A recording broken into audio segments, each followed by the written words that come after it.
Vuoi assaggiare una birra dove al suo interno scopri la specialità tipica friulana? Lumi Beer, il prodotto ricavato in 20 ettari di terreno coltivato orzodistico, biodiversità, performance ambientale.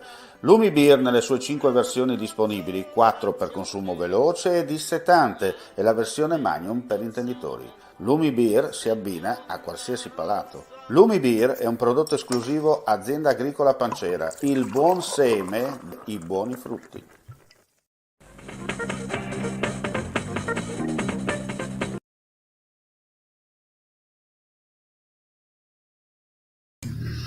Ben ritrovati gentili amici e amiche alla visione all'ascolto, appuntamento live del nostro audio video giornale per quanto riguarda l'informazione dal Friuli Venezia Giulia. Un cordiale saluto per chi ci sta ascoltando e vedendo in un certo senso in diretta, sono le 17:24. Allora andiamo a vedere le ultimissime dalle nostre parti. Apriamo subito. Per dire, una scossa di terremoto magnitudo 2.0 è stata registrata poco prima delle 16 con epicentro a nord-est di Verzegnis in Carnia con ipocentro a una profondità di 7 km. Il movimento tellurico è stato avvertito nettamente dalla popolazione dell'area dell'Interland Tolmezzino. Per fortuna non si registrano danni. Adesso restiamo però in zona Tolmezzo per un'altra notizia di cronaca. Operazione antidroga da parte degli agenti della polizia locale della comunità di montagna della Carnia a Tolmezzo. Gli agenti hanno sottoposto a controllo un gruppo di ragazzi, in prevalenza maggiorenni, che avevano occupato gli spazi del parco cittadino intenti a consumare alcolici e anche altro. Al termine delle operazioni un ragazzo residente nell'area, maggiorenne, è stato deferito in stato di libertà alla Procura della Repubblica di Udine sulla base delle leggi in materia di disciplina sugli stupefacenti e sostanze psicotrope, che prevede la pena della reclusione da 1 a 6 anni. Andiamo a Udine. Il giudice civile del Tribunale di Udine ha dato ragione al Comune sull'esigibilità immediata del credito maturato dall'amministrazione nei confronti di Spritz Time, la società che gestisce il caffè Contarena. Ora l'auspicio è che questa assurda vicenda, che va avanti da troppo tempo, giunga finalmente a una conclusione definitiva.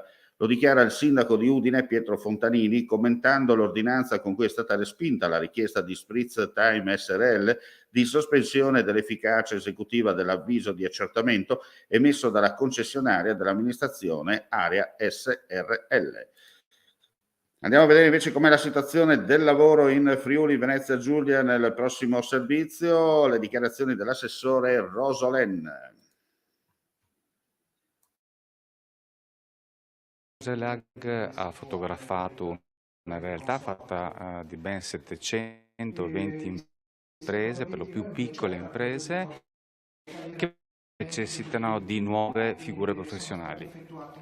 E l'evoluzione dei servizi per il lavoro sta proprio in questo, avvicinarsi il più possibile alle aziende più piccole, ma anche a quelle medio-grandi, come sono quelle insediate all'interno di Coselag, e riuscire ad accompagnarle in questo momento di importante transizione sotto molti aspetti, in particolare quello digitale, ma sicuramente non solo quello. La mappatura delle aziende insediate in Coselag ci restituisce una fotografia importante del tessuto produttivo di Trieste e ci restituisce una fotografia importante dei fabbisogni occupazionali che le aziende hanno.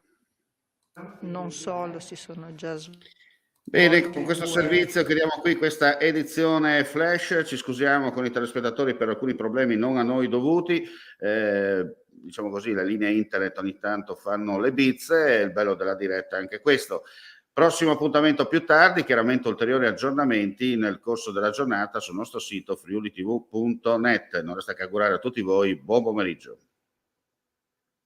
Ci portano più speranza, più fiducia, uno sguardo che finalmente si alza verso il futuro. Per ricominciare con la tua attività, con la tua professione, per allargare i tuoi orizzonti, ricomincia con noi. Contatta il nostro ufficio pubblicità. È il momento giusto per ripartire insieme. Chiamaci ai nostri contatti